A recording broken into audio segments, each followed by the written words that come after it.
नमस्कार साथियों, आप सभी का और एक बार हार्दिक स्वागत और अभिनंदन करता हूं। आज की इस वीडियो में हम जानने वाले हैं कि आप सभी केंद्रीय निधि संस्थान आगरा में प्रवेश परीक्षा के लिए जो फॉर्म फिलअप कर रहे हैं, आपके समक्ष बहुत सारी समस्याएं आ रही हैं और आप सभी कमेंट्स भी किए थे कि अगर फॉर्म फिलअप करते समय कुछ समस्याएं आए तो हम क्या करें। तो आज उसके बारे में चर्चा करने वाले हैं और उसके साथ साथ आप किस तरह से परीक्षा की तैयारी कर सकेंगे, जैसे कि आपका सिलेक्शन पहले ही बार में हो सके, उसके विषय में भी आज चर्चा करने वाले हैं। तो आप वीडियो को अंत तक देखने का ज़रूर प्रयास कीजिएगा।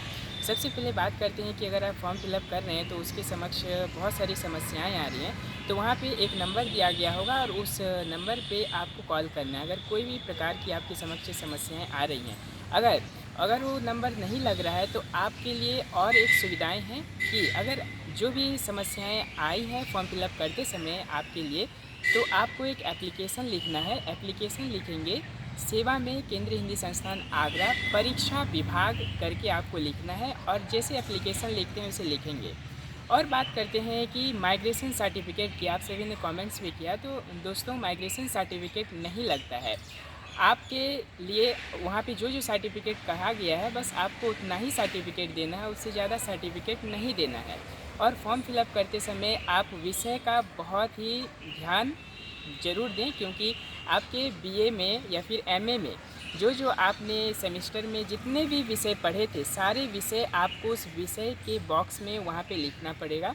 और इस तरह से आपको पेमेंट स्लिप भी जब आप बाय पोस्ट करेंगे, डॉक्यूमेंट्स के साथ साथ आपको पेमेंट स्लिप भी वहाँ पे देना पड़ेगा जब आप पोस्ट करेंगे। और या आप मार्च 31 तक आप अपना डॉक्यूमेंट्स केंद्रीय निधि संस्थान आगरा में भेज दें। और उसके लिए अलग से आपको यानी एड्रेस लिखना पड़ेगा। वो है जैसे कि कुल सचिव यानी रजिस्टर कुल सचिव केंद्रीय हिंदी संस्थान मार्ग आगरा 282005, इस पते पर आपको अपना सारा डॉक्यूमेंट्स भेजना है। और आज बात करते हैं कि आप सिलेक्शन कैसे पहले प्रयास में ले सकते हैं। उसके लिए मित्रों कोई सिलेबस नहीं है। अगर आप प्रीवियस ईयर के क्वेश्चन पेपर बहुत सारे देखे हैं तो वहाँ से आपको देखना है कि किस प्रकार की प्रश्न पत्र आते हैं और आपको उसी से अपनी तैयारी करनी है। सामान्य ज्ञान का आपको देखना पड़ेगा। सामान्य ज्ञान के लिए मित्रों ल्यूसेंट का और एरिहंत का आप पढ़िए, उससे ही बहुत सारे प्रश्न पूछे जाते हैं। और शिक्षण अभिरुचि यानी कि टीचिंग एप्टीट्यूड्स की बात करें तो आप आर गुप्ता कृत एक बुक आती है, आप ऑनलाइन इसे मंगा सकते हैं और वहीं से पढ़िए, क्योंकि मैंने भी वही बुक फॉलो किया था और आप भी उस बुक को फॉलो कीजिए, निश्चित रूप से आपका सिलेक्शन हो जाएगा। और बात करते हैं हिंदी साहित्य और भाषा अभिरुचि की, तो हिंदी साहित्य से संबंधित आप बीए लेवल में या फिर एमए में आप बहुत सारे हिंदी साहित्य से संबंधित ऐसे पढ़ चुके हैं।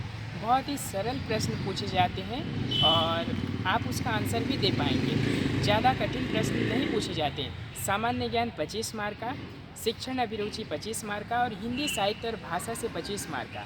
और उसके बाद हम बात करते हैं राइटिंग स्किल की। तो राइटिंग स्किल में मित्रों 10 मार्क का निबंध लिखना पड़ता है। तो निबंध को आप कैसे लिखेंगे? निबंध बस आपको एक पेज में ही लिखने पड़ते हैं, ज़्यादा लिखना नहीं पड़ता है। तो निबंध के लिए आपको प्रस्तावना के बाद मुख्य बिंदु के साथ साथ आपको निष्कर्ष के साथ ही आपको एक पेज में निबंध लिख के समाप्त करना है। और पल्लवन भी 2 मार्क का आता है। पल्लवन के लिए मित्रों उसमें आपको लोकोक्ति और मुहावरे दिए जाएंगे, उसी को आपको पल्लवन करना होता है। बस 2 से 3 लाइन में ही करना पड़ेगा। और बात करते हैं अपठित गद्यांश। तो और अपठित गद्यांश में आपको शीर्षक उस पद्यांश को पढ़ के स्वयं ही लिखना पड़ेगा और उस शीर्षक को व्याख्या भी करना पड़ेगा। तो ज़्यादा भी कठिन प्रश्न नहीं आते हैं और आप सभी अच्छे से तैयारी करते होंगे। अगर आपके मन में और भी कोई डाउट है तो आप बेझिझक कमेंट्स करके पूछ सकते हैं। और मैं एग्ज़ाम हॉल की बात करूं तो यहाँ पे बहुत ज़रूरी बात ये हो जाती है कि प्रश्न बहुत ही सरल आता है, इसीलिए बहुत सारे विद्यार्थी क्या कर बैठते हैं, इसमें बहुत बड़ी गलती हो जाती है। 3 घंटे आपको समय दिए जाएंगे और आप 3 घंटे पूरा उपयोग कीजिए एग्ज़ाम हॉल में। जल्दी निकलने से तात्पर्य ये नहीं है कि हमारा एग्ज़ाम अच्छा हुआ होगा। तो इसीलिए आप 3 घंटे अच्छे से उसका उपयोग करें और अच्छे से एग्ज़ाम दीजिए। अगर आपको जो प्रश्न नहीं आता है मित्रों तो आप थोड़ी से समय रुक जाइए और बाद में उसका आंसर कीजिए, क्योंकि वहाँ पे ऑप्शन वाला मार्किंग करना पड़ता है। अगर एक बार आप उसे मार्किंग कर दिए तो दोबारा उसमें टिक करने से वो आंसर गलत हो जाएगा। इसीलिए आप बेझिझक करके कमेंट कर सकते हैं अगर आपके मन में कोई भी डाउट है। और भी एक बात है, आप सब्जेक्टिव और ऑब्जेक्टिव दोनों में से सबसे ज़्यादा प्रेफरेंस आप ऑब्जेक्टिव के ऊपर दीजिए मित्रों। क्योंकि ऑब्जेक्टिव क्या होता है, अगर ऑब्जेक्टिव हमारा राइट होता है तो हमें फुल मार्क्स मिलते हैं और ऑब्जेक्टिव के द्वारा ही हमारा सिलेक्शन होने में मदद मिलता है।